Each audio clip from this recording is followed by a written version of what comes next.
In 1997, a black boy vanished without a trace from the streets of Los Angeles, leaving his mother with only unanswered questions and a community's whispered suspicions about police involvement. But 23 years later, a hiker walking his dog through Angeles National Forest unearthed something buried beneath decades of fallen leaves, evidence that would finally expose a truth powerful people had killed to keep hidden. Dorothy Williams pressed her palm against the glass-framed photograph on her nightstand, the same ritual she'd performed every morning for 23 years. Marcus smiled back at her from behind the glass, frozen at 14 in his Lakers jersey, basketball tucked under his arm. "Morning, baby," she whispered, her voice carrying the weight of decades. "Mama's still looking for you." The house on Crenshaw Boulevard held its breath around her grief. Marcus's bedroom remained exactly as he'd left it that October morning in 1997. Homework scattered on his desk, Lakers posters covering the walls, sneakers kicked carelessly by the door. Dorothy had dusted every surface weekly, changed his sheets monthly, as if he might walk through that door any moment asking what was for dinner. She padded to the kitchen in her slippers, past the missing person flyers she'd never taken down, past the box of police reports she'd read 1,000 times. 23 years of searching, and she still didn't know who had taken her son from her. The not knowing was worse than any certainty could be. "Lord, if you're listening," she prayed quietly, hands wrapped around her favorite mug, the one Marcus had given her for Mother's Day, painted with his handprints when he was 7. "Please, just let me know what happened to my baby." 20 miles away, Thomas Chen adjusted his hiking boots and shouldered his backpack. The morning air in Angeles National Forest carried the scent of pine and possibility. These Saturday hikes had become his meditation, a way to clear his mind from the week's environmental impact reports and court testimonies about corporate pollution. Max, his golden retriever, bounded ahead on the familiar trail, nose to the ground in pursuit of some invisible treasure. Thomas followed the worn path deeper into the woods, his scientist's eye automatically cataloging the health of the ecosystem around him. "Max, stay close," he called, when the dog disappeared behind a cluster of manzanita bushes. The excited barking that followed wasn't Max's usual squirrel-chasing enthusiasm. Thomas pushed through the undergrowth and found his dog pawing at something partially buried beneath decades of fallen leaves and forest debris. "What did you find, boy?" Thomas knelt and carefully brushed away the organic matter, revealing the corner of what appeared to be an old suitcase. The leather was cracked and discolored, metal clasps green with oxidation. His methodical nature kicked in. He photographed the scene with his phone before disturbing anything further, then gently worked the case free from its earthen tomb. The clasps resisted at first, then gave way with a metallic groan. Inside, protected by plastic bags that had somehow survived the elements, were clothes. A Lakers jersey caught his attention immediately. Purple and gold fabric faded, but intact. He lifted it carefully and something crinkled in his hands. A tag sewn into the collar, with writing in black marker. Marcus Williams, followed by an address on Crenshaw Boulevard. Thomas stared at the jersey, his scientific mind processing the implications. This wasn't just discarded clothing. Someone had cared enough to label it, to preserve it. Someone was missing this. The drive back to Los Angeles felt endless. Thomas had carefully sealed the jersey in one of his specimen bags, treating it like the evidence it might be. The address led him through neighborhoods that had changed dramatically since he'd moved to LA 15 years ago. Gentrification pushing longtime residents further east and south. Crenshaw Boulevard held on to its character despite the encroaching change. The house that matched the address was small but well-maintained, with a garden full of roses and an American flag hanging from the porch. An older black woman was watering her plants, moving with the careful precision of someone who'd learned to find peace in routine. Thomas approached slowly, the jersey tucked under his arm. "Excuse me, ma'am. Are you looking for someone named Marcus Williams?" Dorothy's watering can slipped from her hands, hitting the concrete with a metallic clang. Water spread across the walkway as she stared at the purple and gold fabric Thomas held.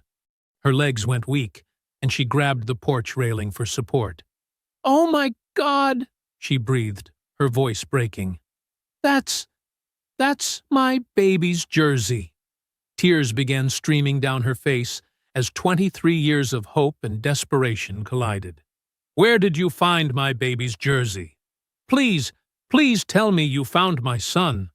Thomas watched a mother's heart shatter and rebuild itself in the span of seconds. "Ma'am, I think we need to talk." Dorothy's hands shook as she led Thomas into her living room, clutching the jersey like a lifeline. The shrine that dominated one wall told the story of a life cut short. Photographs of Marcus at every age, his basketball trophies, certificates from school, candles that had been lit countless times. "Sit down," she said, her voice wavering between command and plea. "I need to know everything.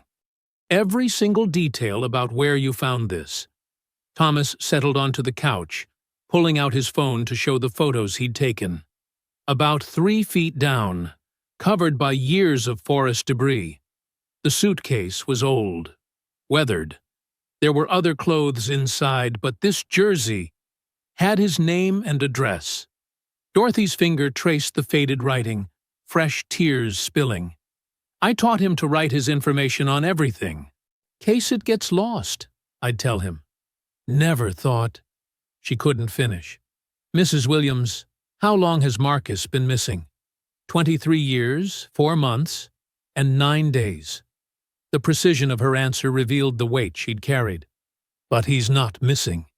Missing means we don't know what happened. Someone took my baby.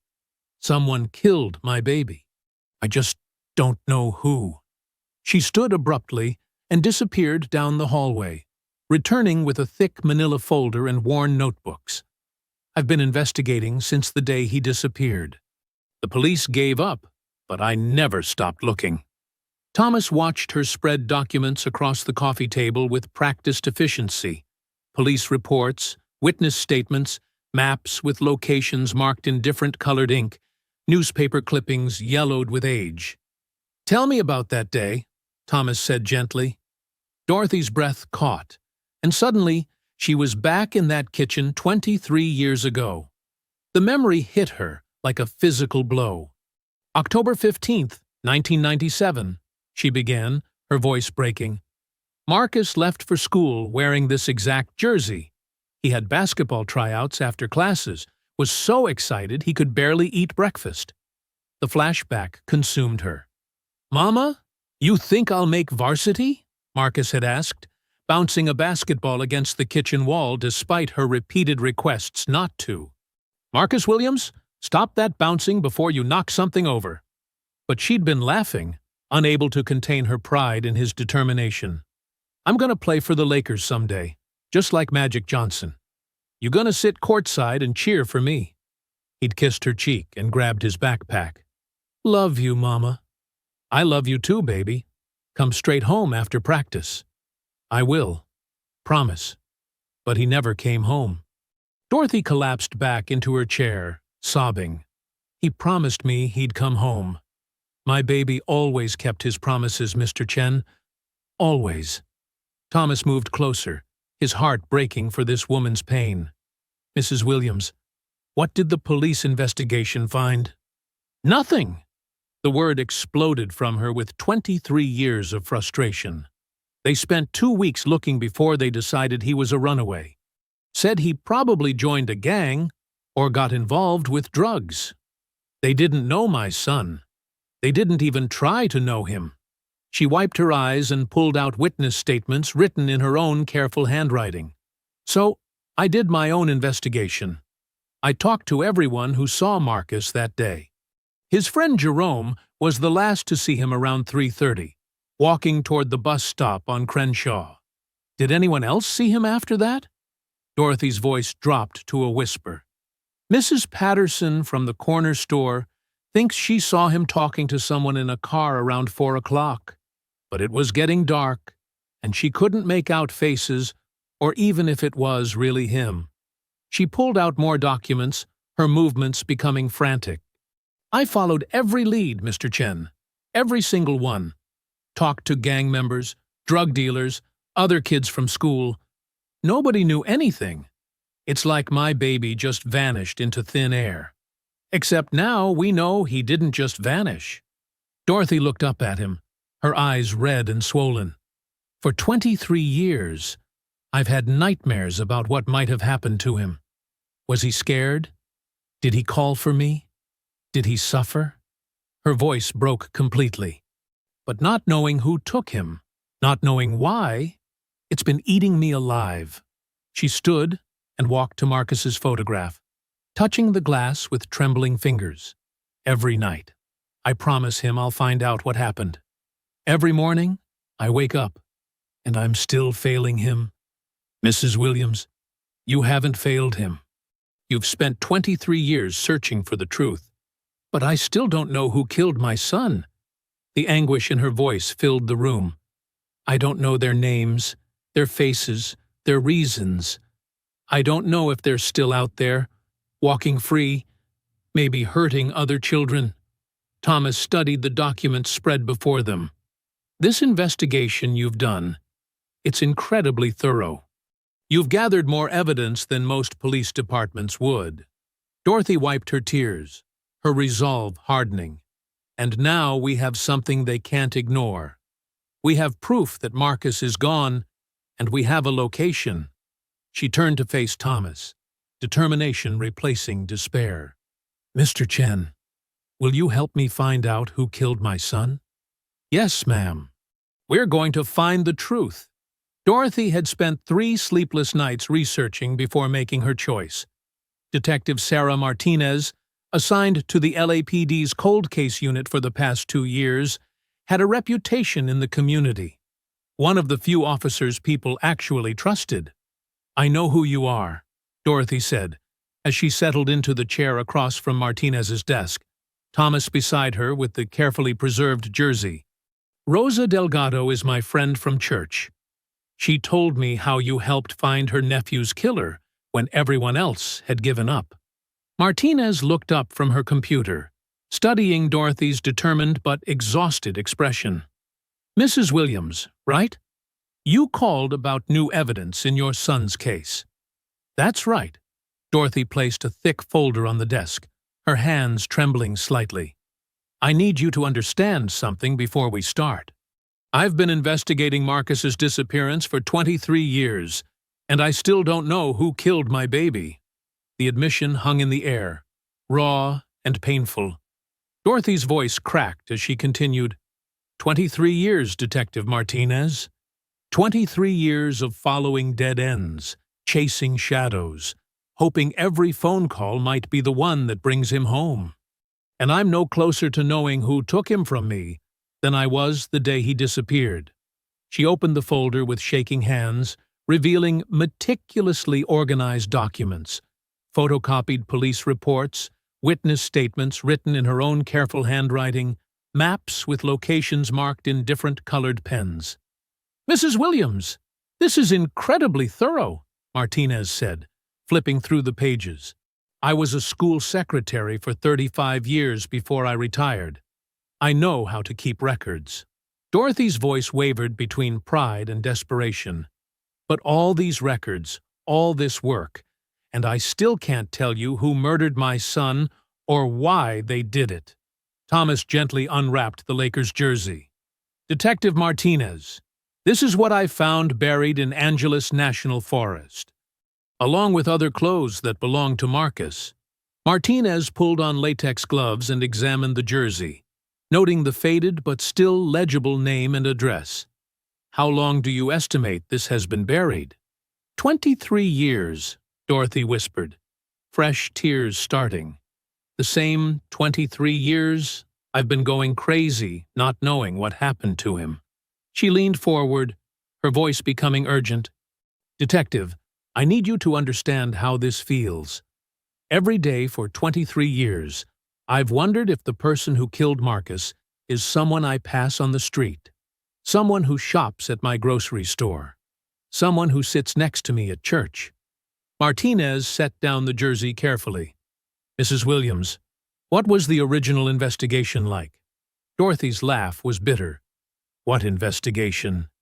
The officers barely spent 2 weeks before they decided Marcus was a runaway. They said he probably joined a gang, got mixed up with drugs. They didn't know my baby. They didn't even try. Do you remember the officers' names? Crawford and Santos.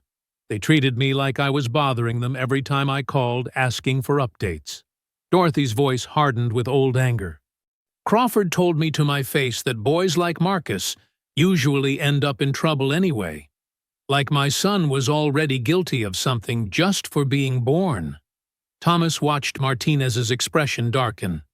That's completely inappropriate. Inappropriate? Dorothy's voice rose. It was racist, and it was wrong, and it's why my son's case went nowhere. But here's what makes me so angry, Detective. I still don't know if they were just lazy cops, or if there was something more sinister going on. She pulled out witness statements. I've interviewed everyone who saw Marcus that day. Mrs. Patterson thought she saw him talking to someone in a car, but she couldn't identify who. Miguel Santos was working construction and saw a boy matching Marcus's description with 2 men, but he was too scared to come forward at the time. Why was he scared? Dorothy's voice dropped. Because in 1997, young black men in South Central didn't voluntarily talk to police, especially immigrant workers. Miguel didn't tell me what he saw until 2003, and by then, his memory was fuzzy about details. Martinez studied the documents. What do you think happened to Marcus? Dorothy broke down completely. 23 years of suppressed anguish pouring out. I don't know. That's what's killing me. Was it random? Did he see something he shouldn't have? Was he targeted? I've imagined every possible scenario, and I still don't have answers. She sobbed into her hands. My baby could have been killed by strangers, by people he knew, by police officers, by gang members. I've suspected everyone and no one because I don't have proof of anything. Thomas reached over and squeezed her shoulder. Mrs. Williams, that's why we're here, to finally get those answers. Dorothy looked up at Martinez with desperate hope. Detective, will you please help me find out who killed my son? I can't die not knowing. I promised Marcus I'd find the truth, and I'm running out of time to keep that promise. Martinez leaned forward, her voice firm with conviction. Mrs. Williams, I'm officially reopening Marcus's case. We're going to find out who did this to your son. Dorothy collapsed back in her chair, overcome with relief and terror. After 23 years, someone with authority was finally going to help her search for the truth. 3 days after Dorothy met with Detective Martinez, her phone rang at 2 in the morning. Hello? She answered groggily, squinting at the caller ID that showed unknown number.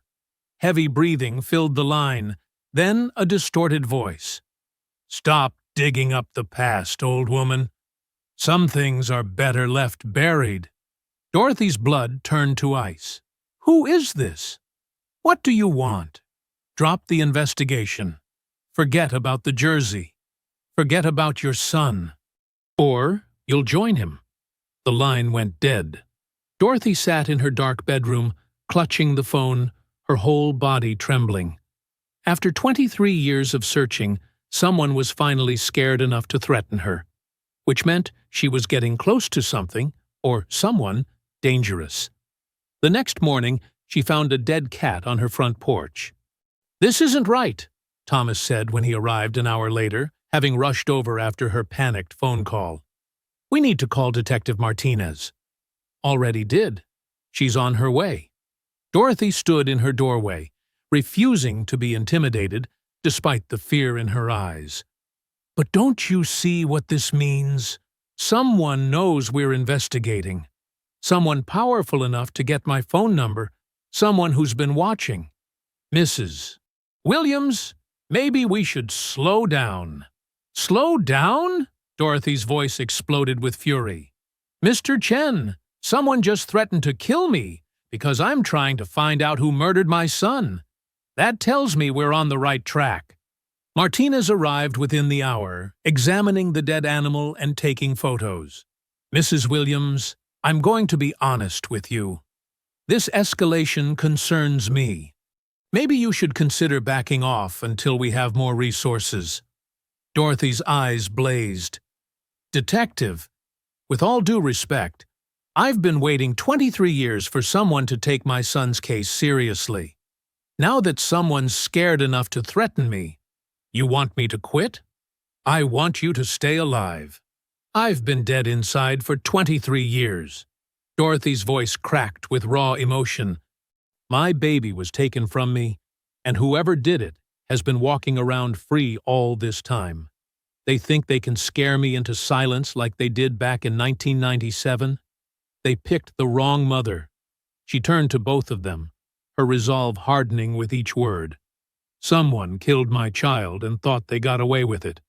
But now we have evidence, and they're panicking. Good. Let them panic.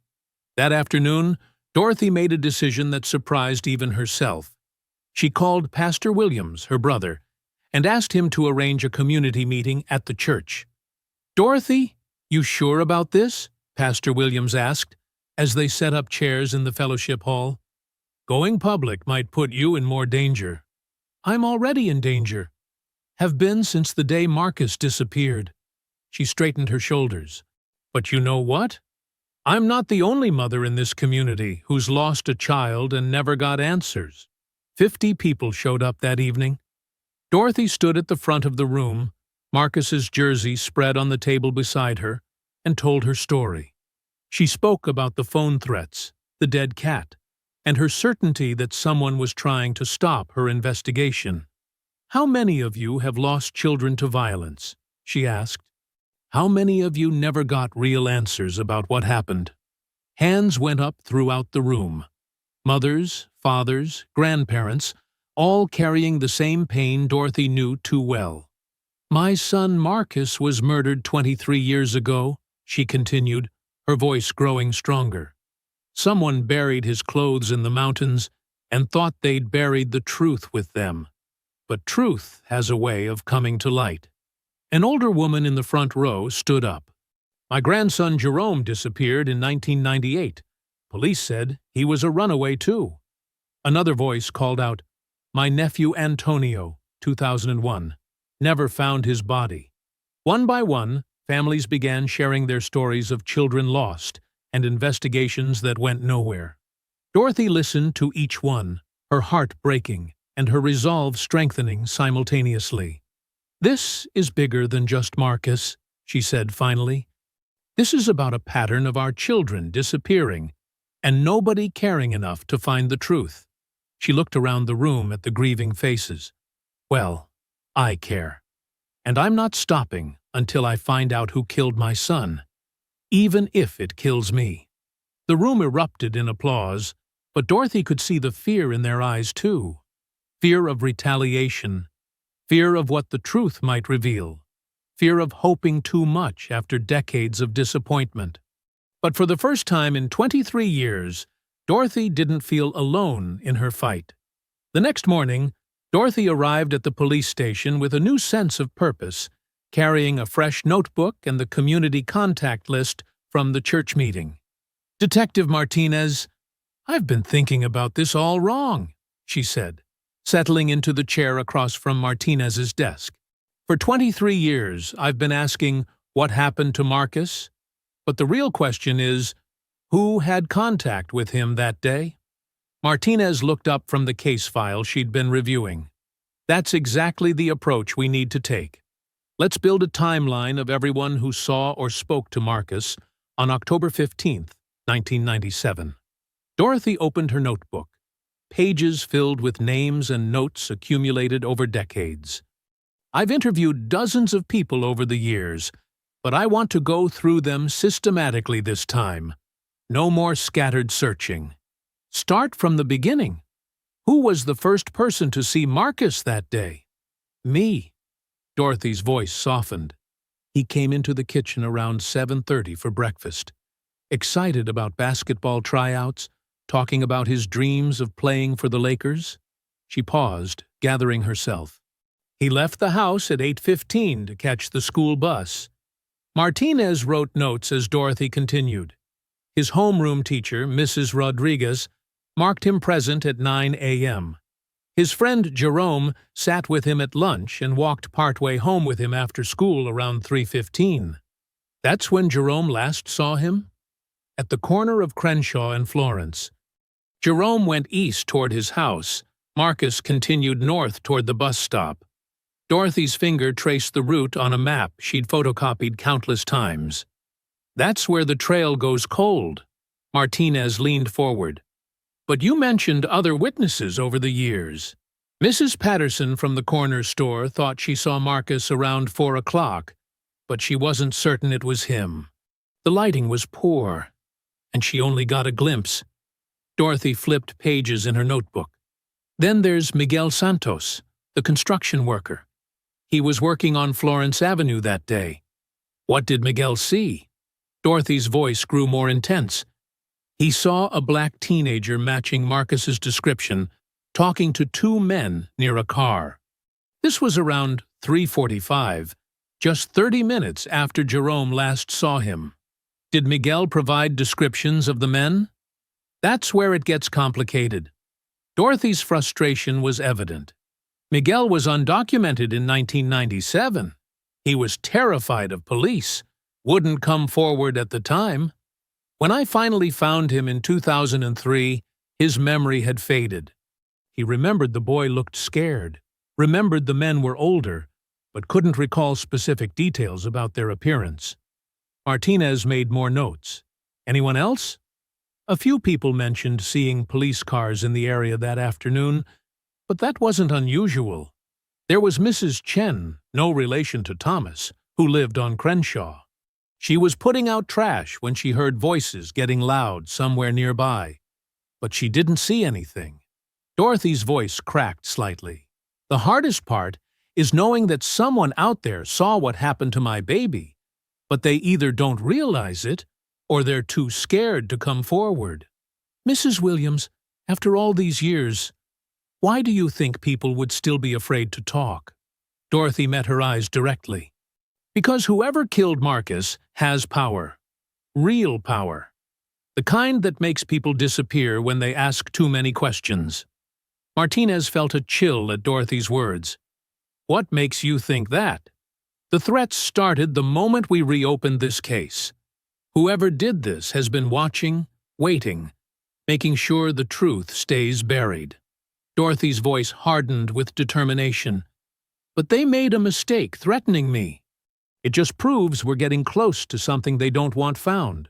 She stood up, gathering her papers. Detective, I want to re-interview every single person who might have seen Marcus that day. Someone knows more than they've said. Someone holds the key to finding out who killed my son. Where do we start? Dorothy's eyes blazed with renewed purpose. We start with Miguel Santos. It's time he told us everything he remembers about those two men. Miguel Santos lived in a small apartment in East LA, his weathered hands telling the story of decades in construction. When Dorothy and Detective Martinez knocked on his door, his face immediately showed recognition and fear. Mrs. Williams, I told you everything I remember, he said nervously, glancing past them as if expecting to be watched. Miguel, please. We need you to try again. My son's killer is still out there. Dorothy's voice carried both desperation and determination. You're the only person who saw Marcus with those men. Reluctantly, Miguel let them inside. His small living room was filled with family photos and religious candles. He sat heavily in his worn armchair, avoiding eye contact. The boy was scared, Miguel began slowly. That's what I remember most. The way he kept looking around, like he wanted to run but couldn't. Martinez leaned forward. What about the men he was with? Older. White. One was bigger, thick like a football player. The other was thinner, had gray in his hair. Miguel's voice dropped. They weren't just talking to the boy. They were, how do you say, interrogating him. Dorothy's heart raced. Interrogating him about what? I don't know. But the boy kept shaking his head, like he was saying no to something. Then the bigger man grabbed his arm, and the boy tried to pull away. Miguel, Dorothy pressed, did you see where they took him? Miguel's hands trembled as he reached for a glass of water. Mrs. Williams, there's something I never told you, something I was too afraid to say. The room went silent. Dorothy gripped the arms of her chair. That morning, before I saw the boy with those men, I saw something else. Miguel's voice was barely a whisper. There was a deal happening. Drugs, money changing hands. Right there on Florence Avenue, in broad daylight. Martinez sat up straighter. Who was involved in the deal? Two men in suits. They looked like police, but they weren't in uniform. They were buying, not arresting. Miguel's eyes filled with fear. When the deal was done, one of them noticed me watching. He pointed at me, said something to his partner. That's when I got scared and went back to work. Dorothy felt her world shift. Miguel, are you saying Marcus might have seen this drug deal? The boy came walking down that street maybe 15 minutes later. If those men were still around, Miguel couldn't finish the sentence. Oh, God, Dorothy breathed, the pieces falling into place with horrible clarity. Marcus saw something he shouldn't have seen. Martinez's voice was tight with controlled anger. Miguel, can you describe these men in suits more specifically? The bigger one had a scar on his chin. The other one wore glasses, kept checking his watch like he was nervous. Miguel paused, then added reluctantly, Mrs. Williams, there's one more thing. I saw a police car parked around the corner. I thought maybe it was backup for the deal, you know? Like they were all working together. Dorothy stood up abruptly, pacing to the window. My baby was killed because he was in the wrong place at the wrong time. He saw corrupt cops dealing drugs, and they murdered him to keep him quiet. Mrs. Williams, we need to be careful about assumptions. No! Dorothy spun around, her voice filled with anguish. Don't you see? This is why the original investigation went nowhere. This is why witnesses disappeared. This is why I've been threatened. Tears streamed down her face. My 14-year-old son was murdered because he witnessed police corruption, and then the system covered it up for 23 years. Miguel buried his face in his hands. I should have come forward. Maybe if I had spoken up, they would have killed you too, Dorothy said quietly, her anger shifting to heartbreak. They were willing to murder a child to protect their secret. They wouldn't have hesitated to silence a witness. She turned to Martinez with desperate eyes. Detective, how many other witnesses do you think they've eliminated over the years? The threats escalated that very night. Dorothy's car tires were slashed. Her mailbox was vandalized with the words, "Shut up," spray-painted in red. When she woke up the next morning to find her garden destroyed, every rose bush trampled, every flower bed torn apart, something inside her snapped.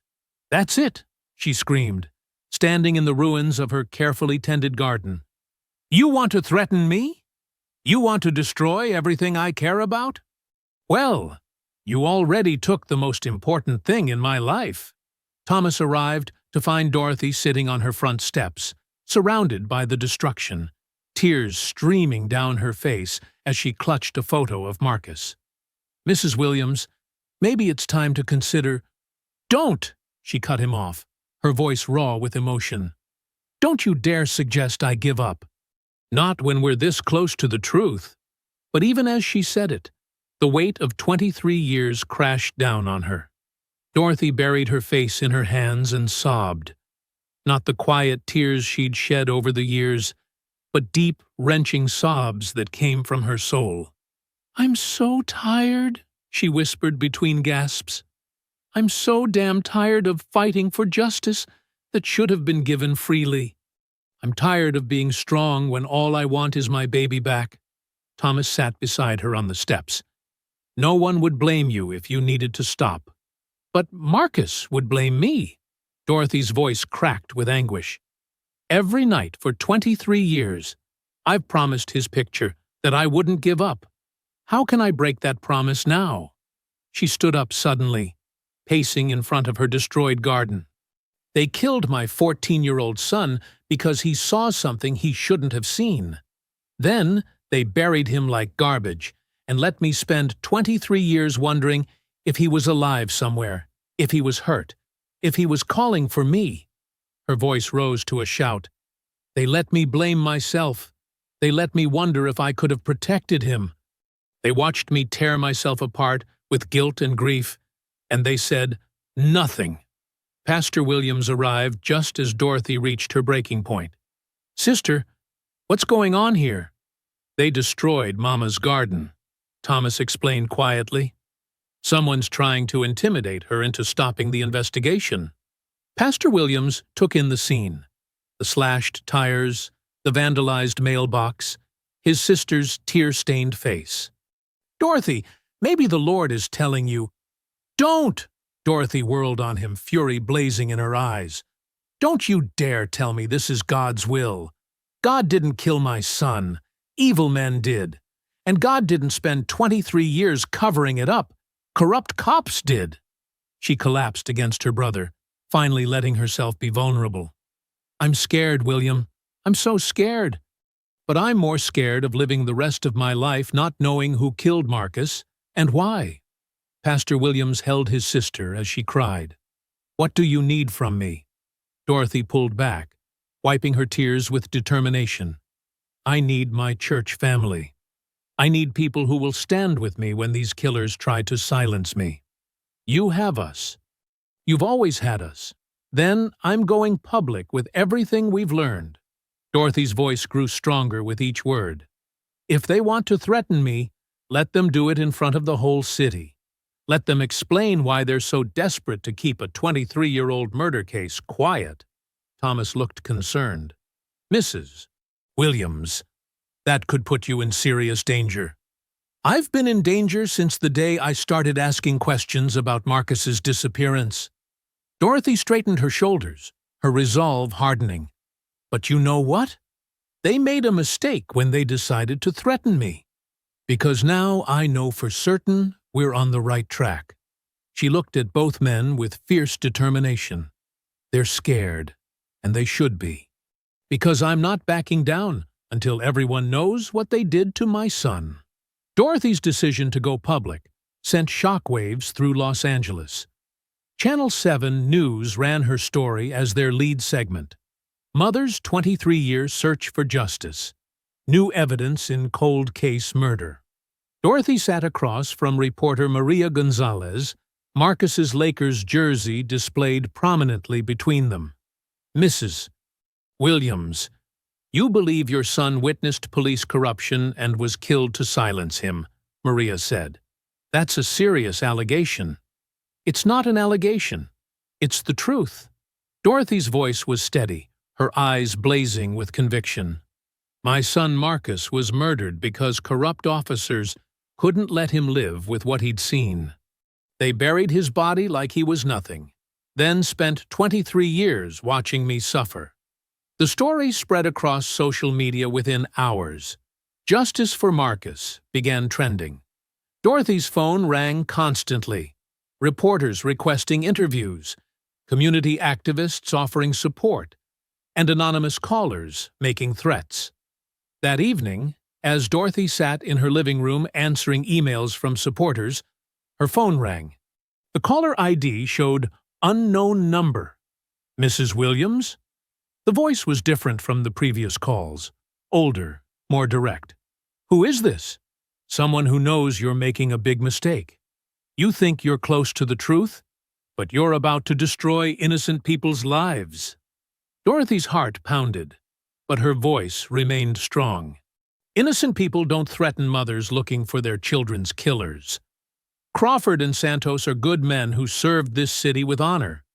Your son was a drug dealer who got in over his head." "My son was 14 years old," Dorothy shouted into the phone. "He was an honor roll student who dreamed of playing basketball. How dare you?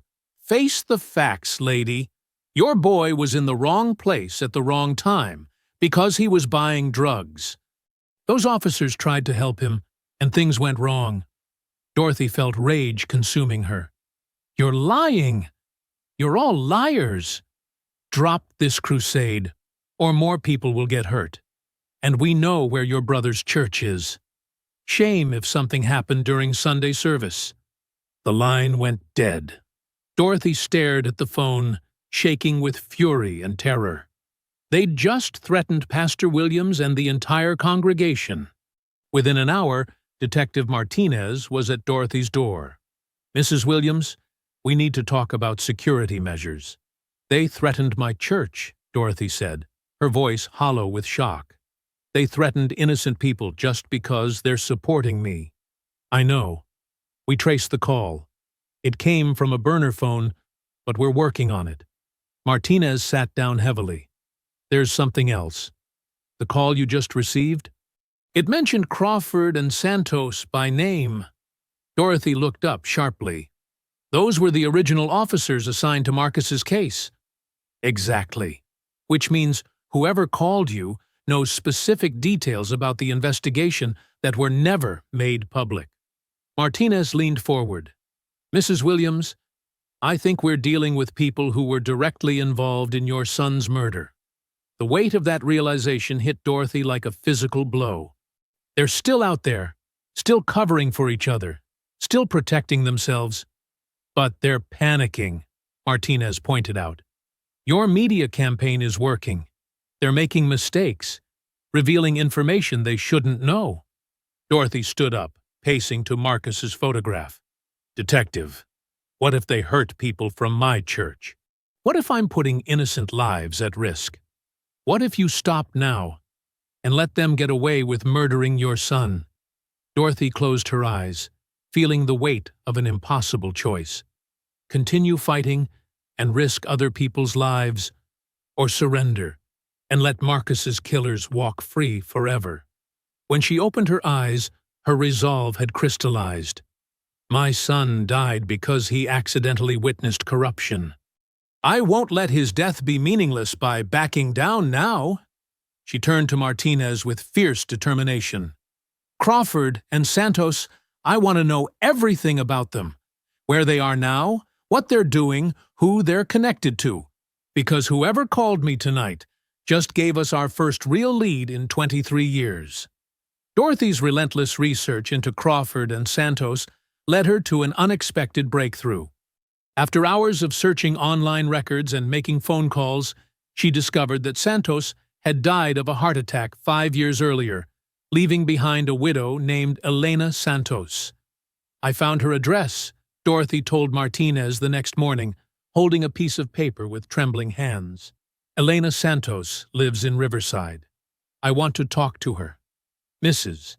Williams, approaching a widow about her deceased husband's potential crimes. That's delicate territory.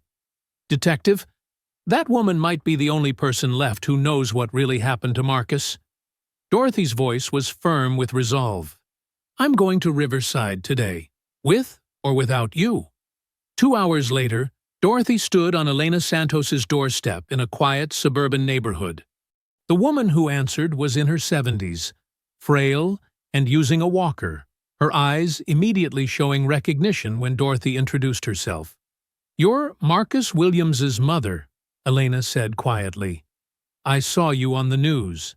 Mrs. Santos, I need to ask you about your husband Rick. About October 1997. Elena's face went pale, and she quickly looked around the neighborhood as if someone might be watching.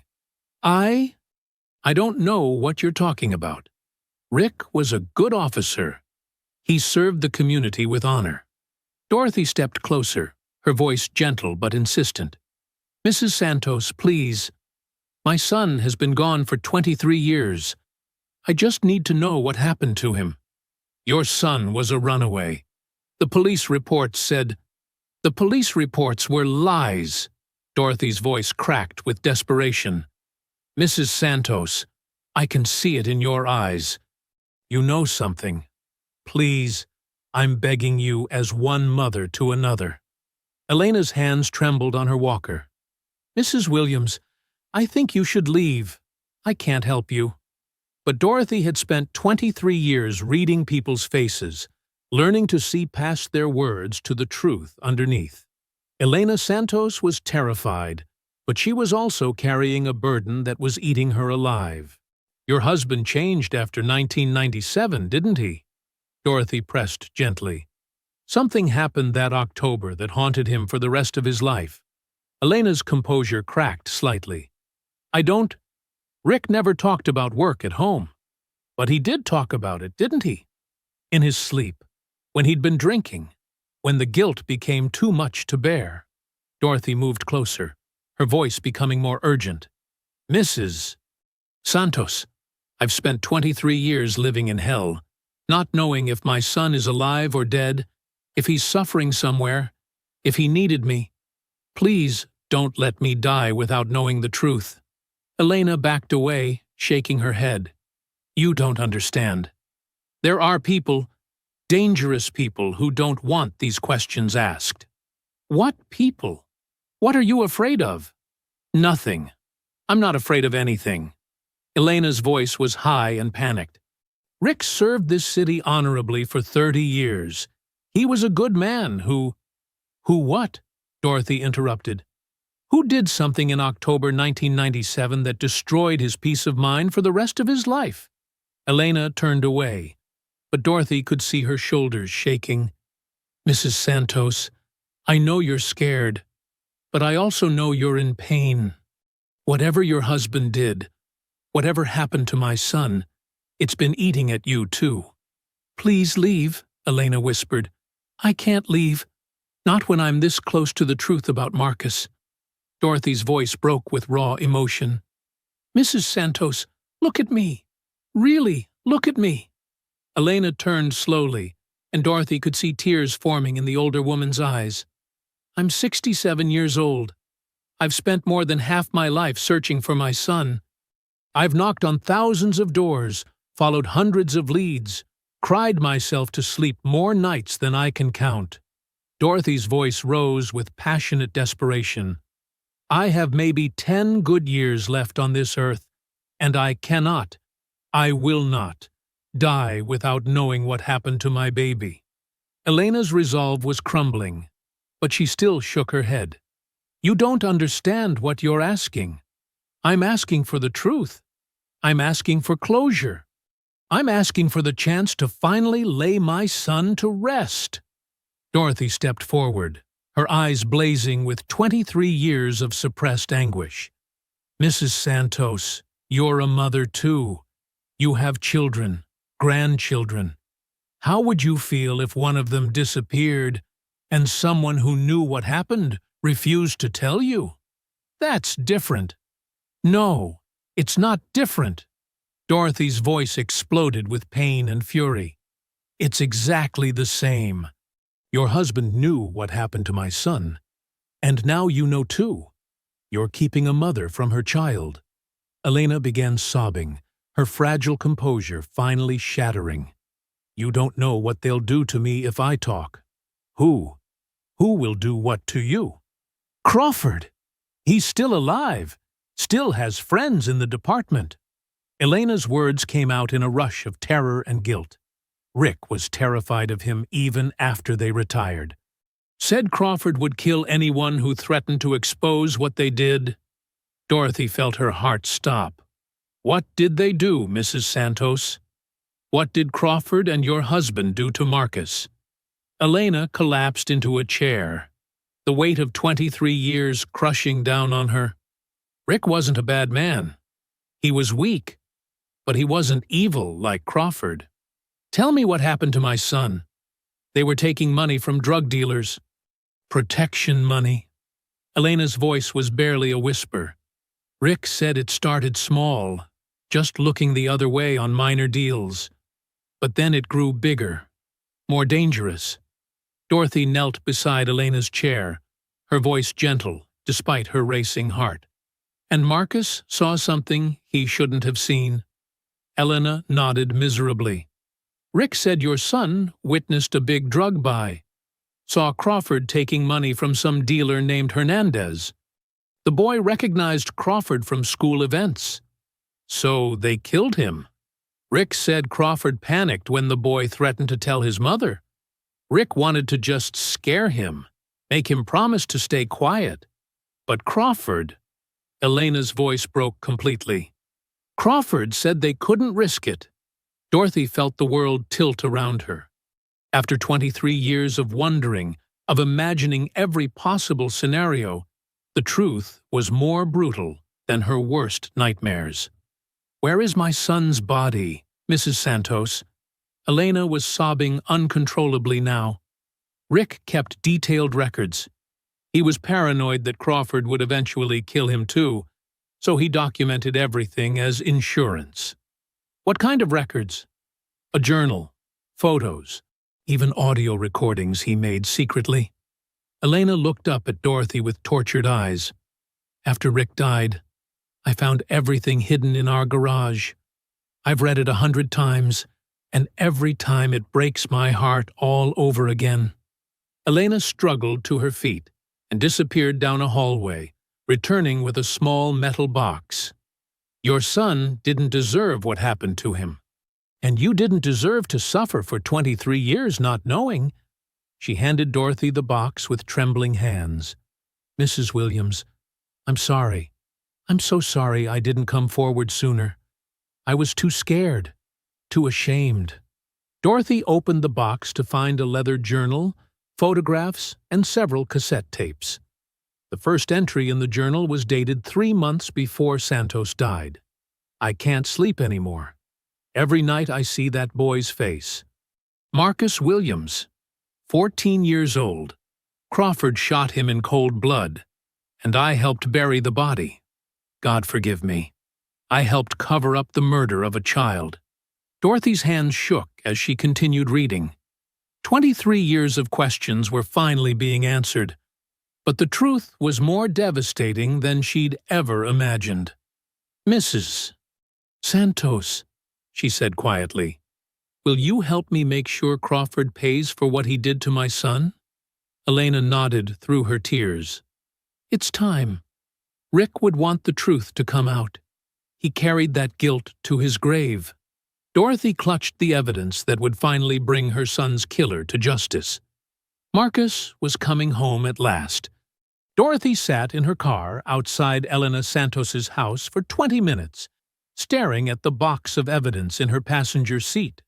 23 years of searching, and the answers had been hidden in a garage in Riverside the entire time.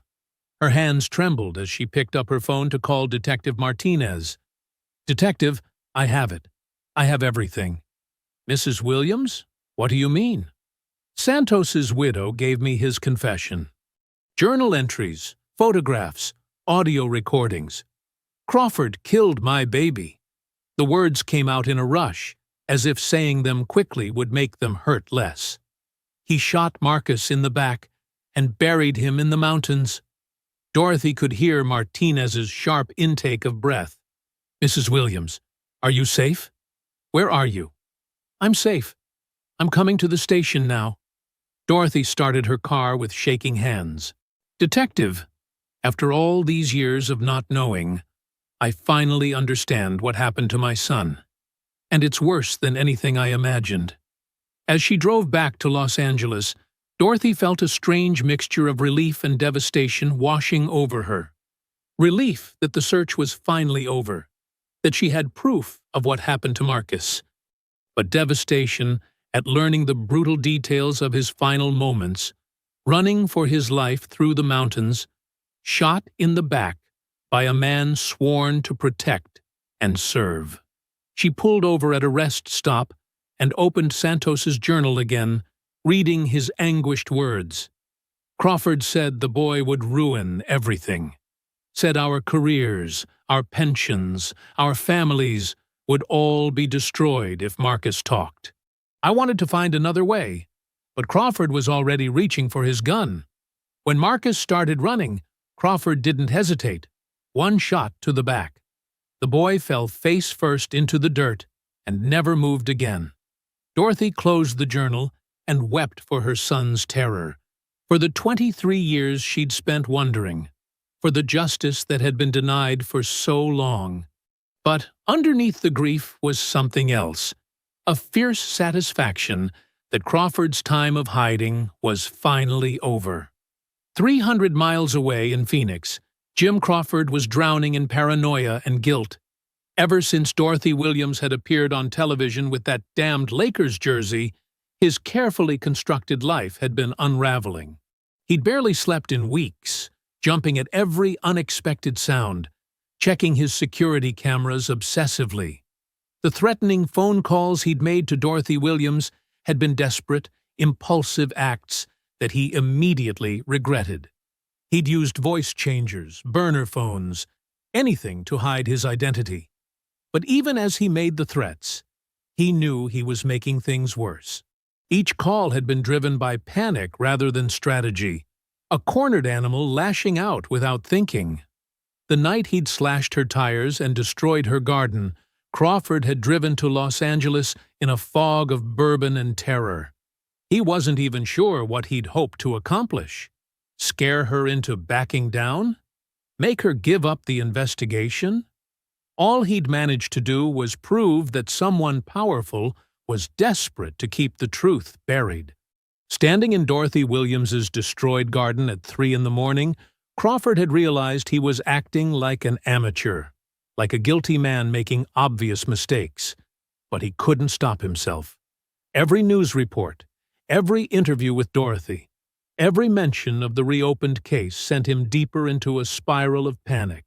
Crawford poured himself another bourbon, his fourth of the afternoon. The alcohol dulled the edges of his conscience, but couldn't silence Santos's voice echoing in his memory. "We can't kill a kid, Jim. We can't cross that line." But they had crossed it. Crawford had crossed it. One moment of panic, one split-second decision to protect his pension and his reputation, and he'd murdered a 14-year-old boy in cold blood. The worst part was Santos getting religion before he died. Crawford had visited his old partner in the hospital during his final weeks, and Rick had been rambling about confession, about making things right with God. Crawford thought he'd talked him out of it, convinced him that admitting their crimes would destroy both their families. Apparently, he'd been wrong. Crawford walked to his bedroom window and peered through the blinds at the quiet suburban street. Everything looked normal. Kids riding bikes, neighbors watering their lawns, the mailman making his afternoon rounds. But Crawford couldn't shake the feeling that someone was coming for him. The threatening calls he'd made to Dorothy Williams played on repeat in his mind. What had he been thinking? Using distorted voices to tell her to drop the investigation and let sleeping dogs lie. It was like something out of a bad movie. And threatening her church? That had been the act of a desperate man who'd completely lost control. His phone rang, and he nearly jumped out of his skin. Unknown number. "Hello? Mr. Crawford? This is Detective Sarah Martinez with the LAPD. I'd like to ask you some questions about a case you worked in 1997. Crawford's blood turned to ice. "I'm retired, Detective. You'll need to go through proper channels if you want to discuss old cases. The case involves Marcus Williams, a 14-year-old boy who disappeared on October 15, 1997. You and Officer Santos were the investigating officers. That was over 20 years ago. I don't remember the details." Crawford's voice was steady, but his hands were shaking. "Mr. Crawford, we've recently recovered physical evidence in Marcus Williams's case. We'd appreciate your cooperation in helping us understand what happened." Crawford hung up without another word. They had evidence.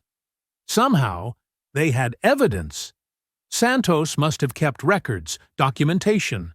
something that tied them both to the murder.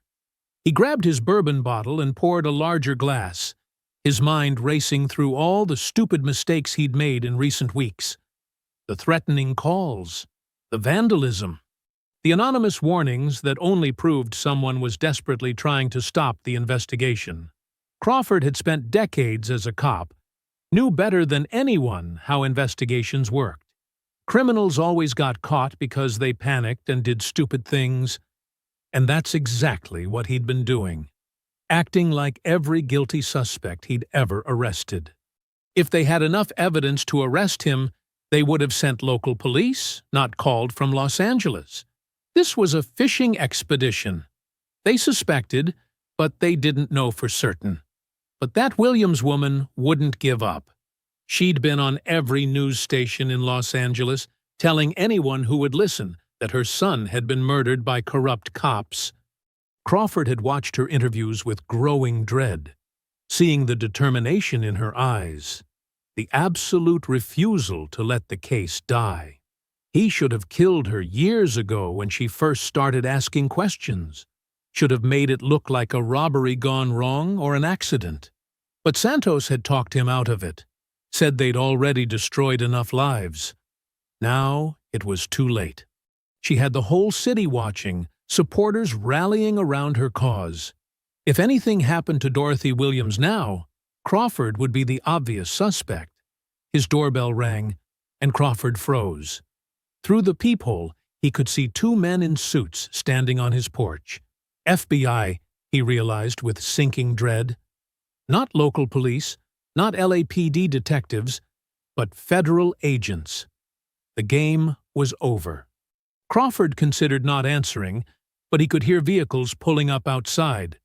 Through his bedroom window, he saw black SUVs positioning themselves around his house. Tactical teams, weapons drawn, coordinated movements that spoke of careful planning. They weren't here to ask questions. They were here to arrest him. "Jim Crawford," a voice called through a bullhorn. "This is the FBI. Come out with your hands visible." Crawford sank into his recliner, the bourbon glass slipping from his numb fingers to shatter on the hardwood floor. For 23 years, he'd lived with the weight of what he'd done to Marcus Williams. And in recent weeks, his guilt and paranoia had driven him to make threat after threat, mistake after mistake. All those anonymous calls to Dorothy Williams, all those desperate attempts to scare her into silence, they'd only made him look more guilty.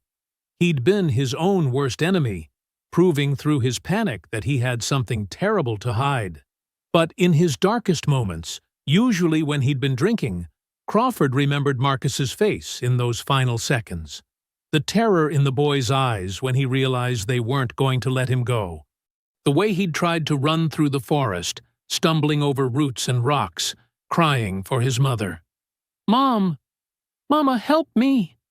Those had been Marcus's last words before Crawford's bullet found its mark. Now Marcus's mother had finally found the truth.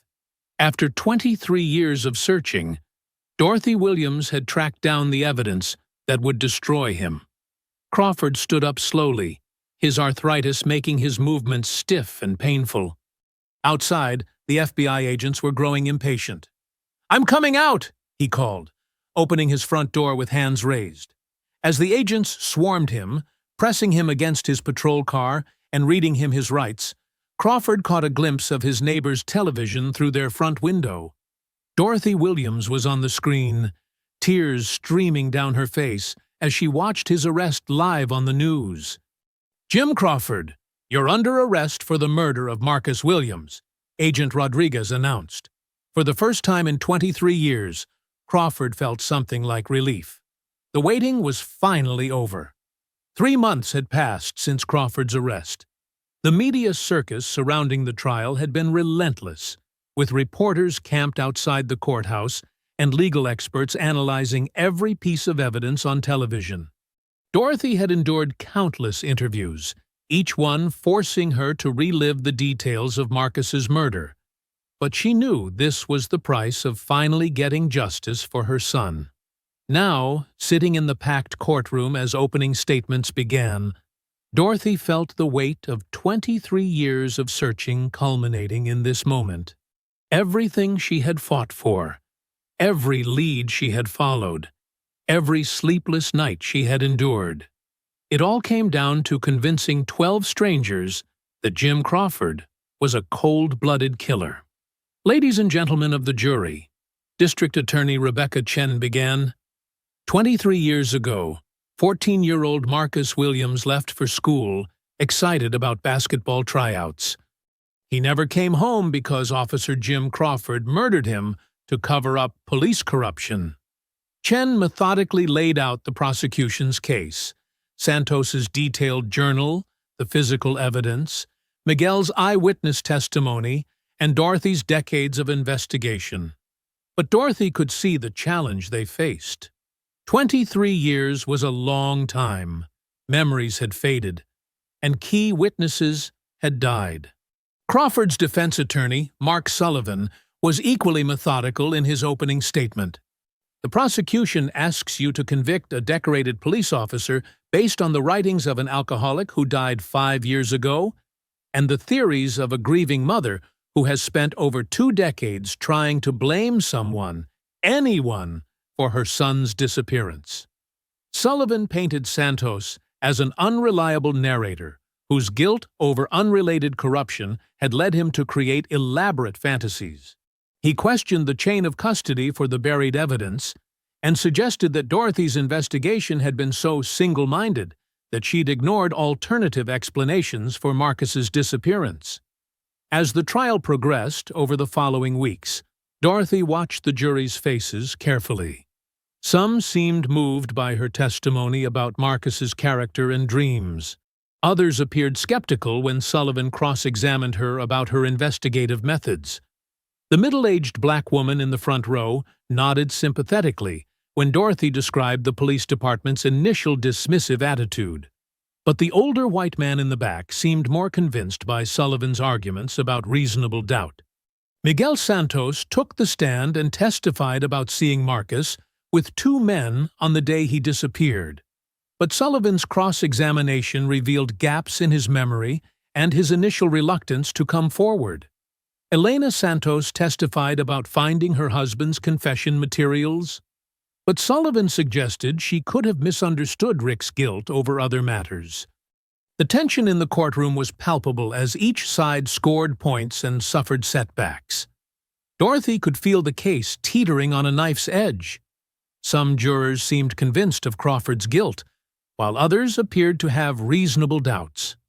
During a mid-afternoon recess in the 3rd week of trial, Dorothy found herself in the courthouse hallway when Crawford emerged from the men's room, temporarily separated from his legal team. For 23 years, she had imagined this moment, being alone with her son's killer. "Jim Crawford," she said quietly. He turned, his face immediately showing wariness when he saw her approaching. "Mrs. Williams, I don't think we should be talking without our attorneys present." Dorothy moved closer, her voice low but intense. "I don't care what you think. I've been waiting 23 years to tell you exactly what I think of you." Crawford glanced around nervously, looking for his lawyers or court security.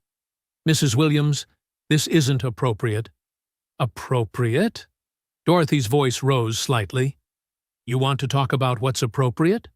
Was it appropriate when you murdered my 14-year-old son? The jury will decide." "The jury doesn't know you like I know you," Dorothy interrupted, stepping closer until Crawford backed against the wall. "I've spent 23 years studying every detail of what you did to Marcus. I know exactly what kind of monster you are." Crawford's face flushed. "I'm not a monster. I was a good cop who—" "You're a child killer!" Dorothy's voice carried down the hallway, causing several people to turn and stare. "You murdered an innocent boy to protect your drug money, and then you spent 23 years watching me suffer while you lived free." "Keep your voice down," Crawford hissed, clearly uncomfortable with the attention they were drawing. "Why? Are you embarrassed?" Dorothy's eyes blazed with fury. "Are you ashamed to have people know what you really are?" A coward who shoots children in the back? Crawford tried to move away from her, but Dorothy blocked his path. You know what I've thought about every day for 23 years? My son's final moments. How scared he must have been when he realized you weren't going to let him go home. Mrs. Williams, please. Please what? Please stop telling the truth about what you did? Dorothy's voice was building in intensity. Marcus was terrified, wasn't he? He called for me, didn't he? He died calling for his mama, while you and Santos decided his life was worth less than your pension. Crawford's composure was cracking. You don't know what you're talking about. I know exactly what I'm talking about. I know that you forced my baby into your patrol car and drove him to the mountains like he was some kind of criminal. Dorothy's voice echoed off the marble walls. I know that when he tried to run for his life, you shot him in the back like an animal. Stop it, Crawford whispered, sweat beading on his forehead. Why? Does the truth make you uncomfortable?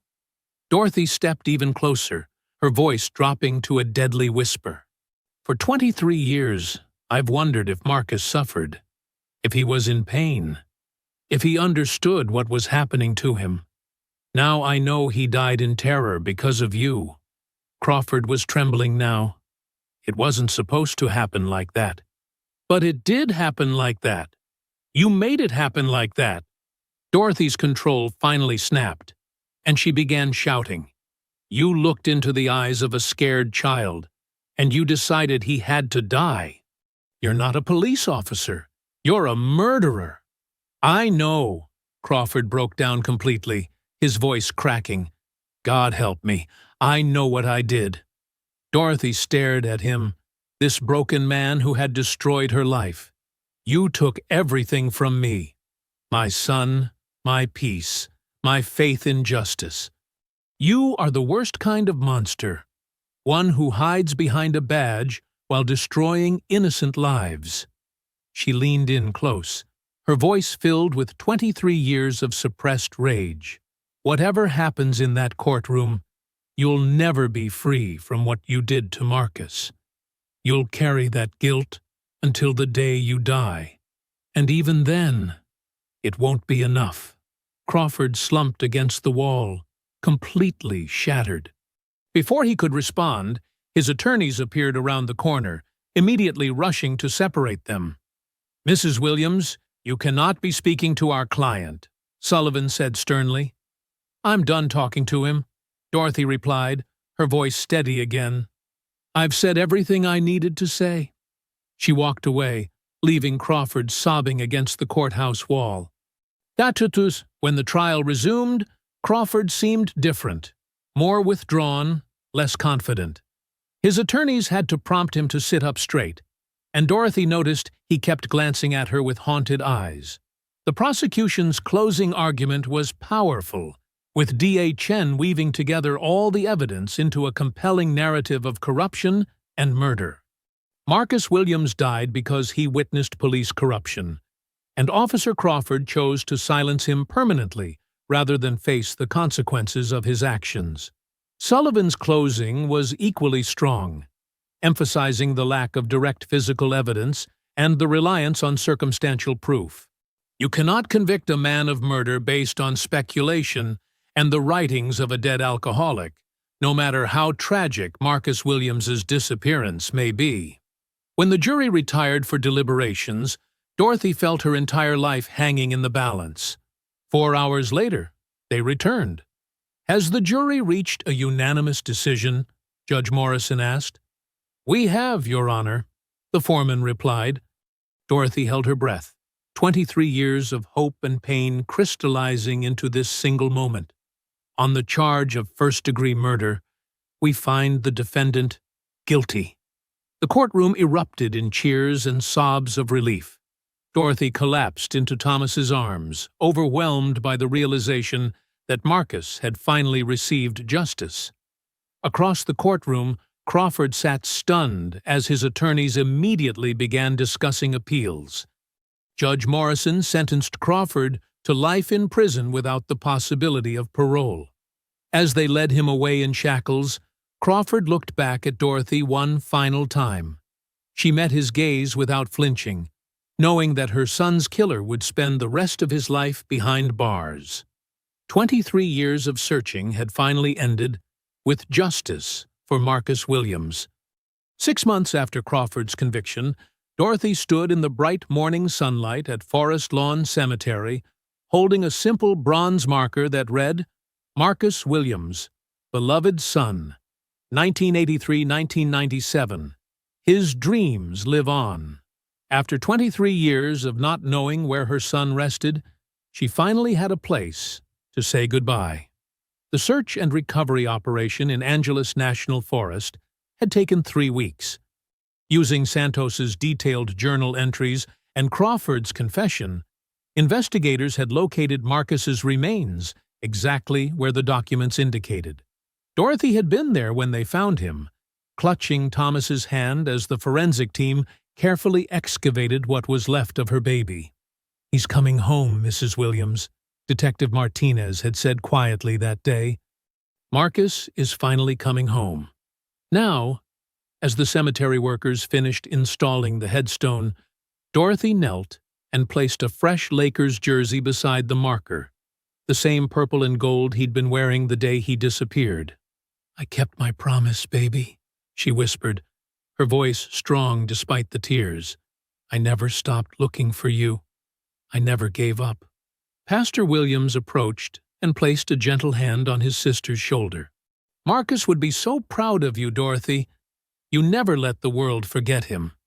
"I couldn't let them get away with it," Dorothy replied, standing and brushing dirt from her knees. "My son deserved justice, and every other child who might have been next deserved protection." The Marcus Williams Foundation had been established within weeks of Crawford's sentencing. Donations poured in from across the country. Families who had lost children to violence, community activists who had followed Dorothy's story, and ordinary people moved by her 23-year fight for justice. Thomas, who had become like an adopted son to Dorothy, served as the Foundation's volunteer coordinator. "We've already helped locate 3 missing children," he reported during their weekly meeting. "The database you created of investigative techniques is being used by families nationwide." The Foundation's office, located in the same south-central neighborhood where Marcus had grown up, buzzed with activity. Volunteer investigators helped families navigate police bureaucracy, provided resources for private searches, and connected grieving parents with others who understood their pain. Elena Santos had become an unexpected ally, using her late husband's pension to fund the Foundation's work. "Rick would want his guilt to serve some purpose," she told Dorothy during one of their monthly meetings. "Maybe helping other families will balance some of the harm we caused." Detective Martinez, who had been promoted to lieutenant after successfully closing several cold cases inspired by Dorothy's methods, stopped by the Foundation regularly. "You've changed how we approach these investigations," she told Dorothy. "The department has implemented new protocols for missing persons cases, especially involving children. The protocols were unofficially called Marcus's Rules, requirements for thorough witness interviews, proper evidence preservation, and mandatory follow-up investigations when cases were initially classified as runaways." Dorothy's story had sparked broader conversations about police accountability and missing persons investigations. The Los Angeles Times ran a 5-part series examining other unsolved cases from the 1990s, several of which were now being reopened with fresh eyes. "Crawford wasn't working alone," Dorothy said during a television interview 6 months after the trial. "There were other officers involved in corruption, other cases that deserve scrutiny. Marcus's story isn't just about one murdered child. It's about systemic failures that let killers hide behind badges." The interview requests never stopped coming, but Dorothy was selective about which ones she accepted. Her focus remained on the Foundation and helping other families, not on reliving her own trauma for entertainment. "Some reporters want to sensationalize Marcus's story," she explained to Thomas. "But this isn't about me anymore. It's about making sure no other mother has to fight for 23 years to get answers about her child. Dorothy's relationship with Thomas had evolved into something resembling family. He visited every Sunday for dinner, helped with foundation business, and had become the son she'd never been able to raise after losing Marcus. "You saved my life, too," Thomas told her one evening as they reviewed grant applications. "Finding that jersey, meeting you, it gave my life purpose I didn't know I was missing." "Marcus brought you to me," Dorothy replied with a smile. "My baby is still taking care of his mama, even now." The Foundation's annual scholarship program awarded college funding to students from South Central who demonstrated academic excellence and community involvement. The kind of young people Marcus might have become friends with, might have mentored if he'd lived. At the first scholarship ceremony, Dorothy addressed the recipients with words that had become her mission statement. Marcus dreamed of playing for the Lakers, but his real dream was bigger than basketball. He wanted to make his community proud, to show the world that kids from South Central could achieve anything. You are living his dream. Crawford's appeals had all been denied. He would spend the rest of his life in state prison, and Dorothy felt no satisfaction in his suffering, only relief that he could never hurt another child.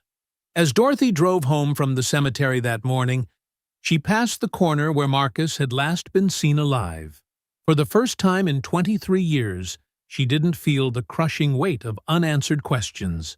She felt something she hadn't experienced since October 15th, 1997. Peace.